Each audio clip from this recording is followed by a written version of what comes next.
مرد و زن بچے اور بچیاں بھی سبھی، مرد و زن بچے اور بچیاں بھی سبھی، علم حاصل کرو، علم حاصل کرو۔ جی بہت اچھے سبحان۔ مرد و زن بچے اور بچیاں بھی سبھی، علم حاصل کرو، علم حاصل کرو۔ یہی فرمان رب، یہی قول نبی، یہی فرمان رب، یہی قول نبی، علم حاصل کرو، علم حاصل کرو۔ زندگی کی اندھیروں بھری راہ میں، آہ میں واہ میں اور ہر چاہ میں، زندگی کی اندھیروں بھری راہ میں، آہ میں واہ میں اور ہر چاہ۔ حافظ محمد حسن آپ کے سامنے اپنا پروگرام بعنوان تقریر پیش کرنے کے لیے آ رہے ہیں، آپ بغور سماعت فرمائیں۔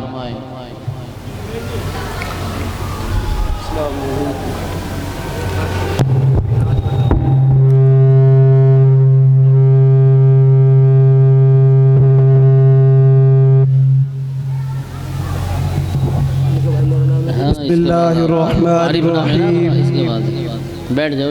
ونصلي على رسوله الكريم، أما بعد فأعوذ بالله من الشيطان الرجيم، بسم الله الرحمن الرحيم۔ إنما يخشى الله من عباده العلماء، وقال النبي صلى الله عليه وسلم العلماء ورثة الأنبياء، صدق الله ورسوله النبي الكريم۔ میرے محترم بزرگوں اور دوستوں، آج کی اس مبارک محفل میں میری تقریر کا عنوان ہے علم و عمل اور علماء کی ذمہ داریاں۔ یوں تو انسان پر اللہ کی نعمتیں اس قدر ہیں کہ ان کو شمار بھی نہیں کیا جا سکتا۔ چنانچہ قرآن پاک کہتا ہے وَإِن تَعُدُّوا نِعْمَةَ اللَّهِ لَا تُحْصُوهَا، کہ اگر تم اللہ کی نعمتوں کو شمار کرنا چاہو تو نہیں کر سکتے، مگر اللہ پاک کی نعمتوں میں سب سے بڑی نعمت ایمان ہے، اور ایمان کے بعد سب سے بڑی نعمت علم ہے۔ علم وہ دولت ہے جو نبیوں کی میراث ہے، علم وہ دولت ہے جس کو چرایا نہیں جا سکتا، علم وہ دولت ہے جس کو چھینا نہیں جا سکتا، علم وہ دولت ہے جس کو تقسیم نہیں کیا جا سکتا، علم وہ دولت ہے جس کو دریا اور سمندر ڈبو نہیں سکتے، علم وہ دولت ہے جس کو آگ کے شعلے جلا نہیں سکتے، علم وہ دولت ہے جو فنا اور ختم ہو نہیں سکتی، علم وہ دولت ہے جو مالدار کو بھی پیچھے چلنے پر مجبور کر دیتی ہے، علم وہ دولت ہے جو مرنے کے بعد بھی کام آتی ہے، علم وہ دولت ہے جس نے مٹی سے پیدا ہونے والے آدم علیہ السلام کو فرشتوں پر بلندی عطا کی۔ میرے بھائیوں، علم کے مقام اور مرتبے کا کیا ٹھکانہ؟ حدیث میں آتا ہے کہ علم سیکھنے اور سکھانے والا سب سے بڑا سخی ہے۔ حدیث میں آتا ہے کہ علماء کی نیند بھی عبادت ہے۔ حدیث میں آتا ہے کہ کسی کے علم کا ایک باب سیکھنا 1000 رکعت نفل نماز پڑھنے سے بہتر ہے۔ حدیث میں آتا ہے کہ علماء انبیاء کے وارث ہیں۔ حدیث میں آتا ہے کہ میری امت کے علماء بنی اسرائیل اسماعیل کے انبیاء کی طرح ہیں۔ حدیث میں آتا ہے کہ کسی عالم کی مجلس میں بیٹھنا 60 سال کی عبادت سے افضل ہے۔ حدیث میں آتا ہے علم دین حاصل کرو ماں کی گود سے لے کر قبر تک۔ الغرض بہت ساری حدیثوں میں علم کی فضیلت آئی ہے، ہمیں چاہیے کہ علم دین حاصل کرنے میں تن من دھن کی بازی لگا دے۔ میرے بھائیوں، یہ حقیقت ہے کہ سچا اور پکا طالب علم وہ ہے جو مدرسے کو اپنا وطن اور کتاب کے کاغذ کو اپنا کفن سمجھتا ہو۔ کسی نے کیا ہی خوب کہا ہے کہ ہمیں دنیا سے کیا مطلب، مدرسہ ہے وطن اپنا۔ کہ ہمیں دنیا سے کیا مطلب، مدرسہ ہے وطن اپنا۔ مریں گے ہم کتابوں پر، ورق ہوگا کفن اپنا۔ علم کی طلب اور پیاس دیکھیے کہ علامہ ابن تیمیہ کو بادشاہ وقت نے کسی فتوے کے نہ دینے پر جیل میں ڈال دیا۔ 3 دن گزر جاتے ہیں، ایک نوجوان طالب علم بادشاہ کے دربار میں حاضر ہوتا ہے اور اس قدر روتا ہے کہ ہر دیکھنے والے کا دل پسیج جاتا ہے۔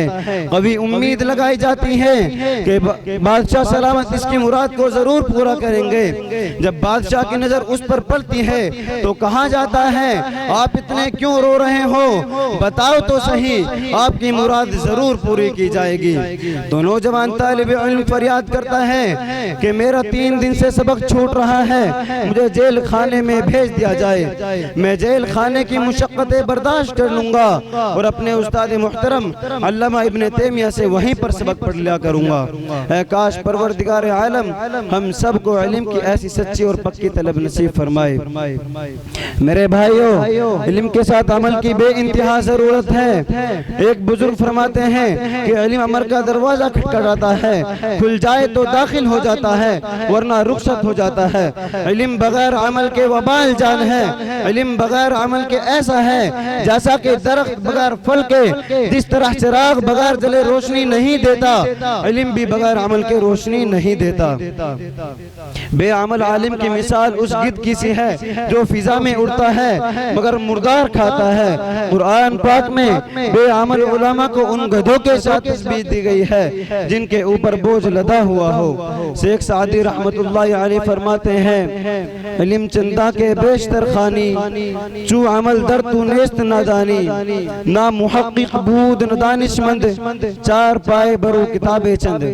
ایک مرتبہ کی بات ہے، بارش کا موسم ہے، راستے میں پھسلن ہو رہی ہے۔ حسن بصری رحمت اللہ علیہ نماز کے لیے مسجد میں جا رہے ہیں، سامنے سے ایک چھوٹی سی بچی نظر آتی ہے۔ آپ اس بچی سے کہتے ہیں کہ سنبھل کر چلنا، پھسل مت جانا۔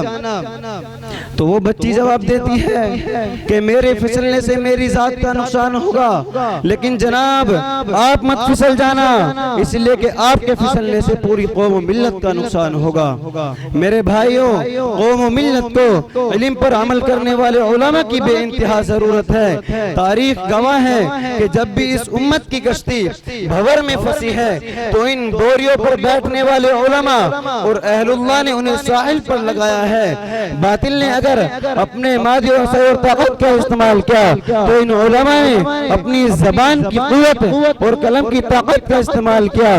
اگر اس امت کی تشنگی اور پیاس کو سیرابی سے بدلنے کا فریضہ علماء ہی نے انجام دیا ہے۔ حسن بصری رحمت اللہ علیہ فرماتے ہیں اگر یہ علماء نہ ہوتے تو عوام الناس ڈھور ڈنگروں کی طرح زندگی بسر کرتے۔ اسلام کے نوجوانوں، اکبر بادشاہ کے زمانے میں سود کو حلال کر دیا گیا، غسل جنابت منسوخ کر دیا گیا، مردوں کے لیے سونا حلال کر دیا گیا، خنزیر اور کتا پاک شمار ہونے لگا، مسجدیں ڈھائی جاتی تھی، مندر بنائے جاتے تھے۔ الغرض بے دینی کا دور تھا اور یوں محسوس ہوتا تھا کہ ہندوستان سے دین کا نام و نشان مٹ جائے گا، لیکن اللہ کا دستور ہے کہ رات کی اندھیری کے بعد دن کا اجالا آتا ہے، موسم خزاں کے بعد بہار آتی ہے اور ہر فرعون کے لیے موسیٰ آتا ہے۔ اللہ کے اسی دستور کے مطابق شیخ احمد فاروقی مجدد الفسانی رحمت اللہ علیہ سر ہند کی زمین سے اٹھتے ہیں اور دین اکبری کے خلاف میدان میں آتے ہیں۔ گوالیر کی جیل میں ان کو قید کیا جاتا ہے، لیکن قید خانے کی بھی قائب پلٹ کر رکھ دیتے ہیں۔ اور ان کی مسلسل محنتوں کے نتیجے میں دین اسلام کے لیے راہیں کھلتی چلی جاتی ہیں۔ شیخ الاسلام حضرت مولانا حسین احمد مدنی کو لالچ دیا گیا کہ انگریز کے خلاف تقریر مت کرو، سالانہ 50,000 روپے ملیں گے۔ اگر ہم جیسا کوئی انسان ہوتا تو اس وقت کی اتنی بڑی رقم کو شاید قبول کر لیتا، لیکن قربان جاؤں حضرت مولانا حسین احمد مدنی پر مسکراتے ہوئے جواب دیتے ہیں، میاں جاؤ یہ جال کسی اور پر ڈالنا۔ میرے بھائیوں، یہ بات حقیقت ہے کہ عوام الناس کی کوتاہی دین پر دھبا نہیں بنتی، جبکہ علماء کی کوتاہی دین پر دھبا بنتی ہے۔ اس لیے عوام الناس سے زیادہ علماء کو اصلاح کی ضرورت ہے۔ خدا پاک ہم سب کو علم پر عمل کی توفیق عطا فرمائے۔ وآخر دعوانا الحمدللہ رب العالمین۔ دوسرے